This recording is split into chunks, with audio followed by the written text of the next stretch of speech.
Hello guys, good morning to all of you. कैसे हैं आप सब लोग? आशा करता हूं कि आप लोग अच्छे होंगे।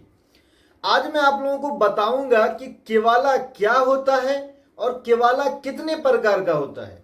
उसके बाद मैं आप लोगों को बताऊंगा कि दर केवाला क्या होता है। ये बहुत ही इंटरेस्टिंग टॉपिक है, तो आप लोग प्लीज इस वीडियो को अंत तक देखिए ताकि आप लोगों को अच्छे से समझ में आए कि केवाला क्या होता है, केवाला के कितने प्रकार होते हैं और दर केवाला क्या होता है। तो चलिए हम लोग शुरू करते हैं और समझते हैं कि केवाला क्या होता है। मैं आप लोगों को बता दूं कि केवाला एक जमीन का कागजात है जिसमें जमीन से रिलेटेड कुछ डिटेल्स होती हैं।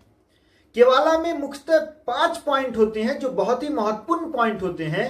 पहले नंबर पे जो पॉइंट होता है वो जमीन बेचने वाले का नाम होता है। जो दूसरे नंबर पे जो पॉइंट होता है उसमें जमीन खरीदने वाला का नाम होता है। और जो तीसरा पॉइंट है उसमें यह होता है कि केवाला का प्रकार क्या है, किस तरह का केवाला है। इसका डिस्कशन मैं आगे करूंगा, बताऊंगा आप लोगों को कि कितने तरह के केवाला होते हैं। और जो चौथा नंबर है उसमें होता है कि जमीन का मूल्य क्या है। और जो पांचवा नंबर है, पांचवा नंबर में यह होता है कि जमीन का विवरण होता है, जैसे जमीन का खाता नंबर क्या है, जमीन का खिसरा नंबर क्या है, जमीन का जमाबंदी नंबर क्या है, जमीन का चौहद्दी क्या है। ये सारी डिटेल्स 5वें पॉइंट में होता है। अब मैं आप लोगों को बता दूं कि केवाला कितने प्रकार का होता है। वैसे केवाला बहुत तरह के होते हैं, लेकिन मुख्यतः केवाला 5 प्रकार का होता है। जो पहला नंबर है वो कायमी केवाला होता है। जो दूसरा नंबर है वो इकरारनामा केवाला होता है। जो तीसरा नंबर है वो अताईनामा केवाला होता है। और जो चौथा नंबर है वो वसीयतनामा केवाला होता है। और जो पांचवा नंबर है वो बंटवारा नामा केवाला होता है। ये 5 तरह के केवाला मुख्यतः होते हैं। अब मैं आप लोगों को बता दूं कि दर केवाला क्या होता है। इस चीज को भी समझना जरूरी है। दर केवाला भी एक तरह का केवाला है। मैं आप लोगों को बता दूं, वो मैं सिचुएशन बताऊंगा कब केवाला जो है वो दर केवाला बन जाता है। जैसे मैं आपको एक एग्जांपल देता हूं कि कोई जमीन बेचने वाला है और कोई जमीन खरीदने वाला है।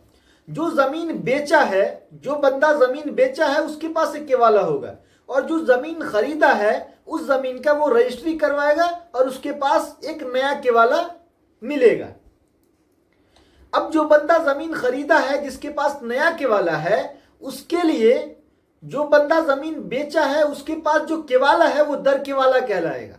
मैं आप लोगों को एक बार और बता दूं कि जो जमीन खरीदा है उसके पास एक नया केवाला होगा, और उस बंदे के लिए जो दर केवाला कहलाएगा, जो जमीन बेचा है उसके पास जो केवाला है वो दर केवाला कहलाएगा जो जमीन खरीदा है उसके लिए। तो आशा करता हूं कि आप लोगों को यह चीज समझ में आया होगा कि केवाला क्या होता है, केवाला कितने प्रकार का होता है, दर केवाला क्या होता है। ये सारी चीजें मैं बहुत अच्छे से आप लोगों को कोशिश किया हूं समझाने का। Thank you so much for watching this video. Please like and subscribe my YouTube channel Tips and Techniques and press the bell icon so that whenever I'll upload any video on my YouTube channel, you will get the notification of that video and you will watch that video. Thank you so much again for watching this video.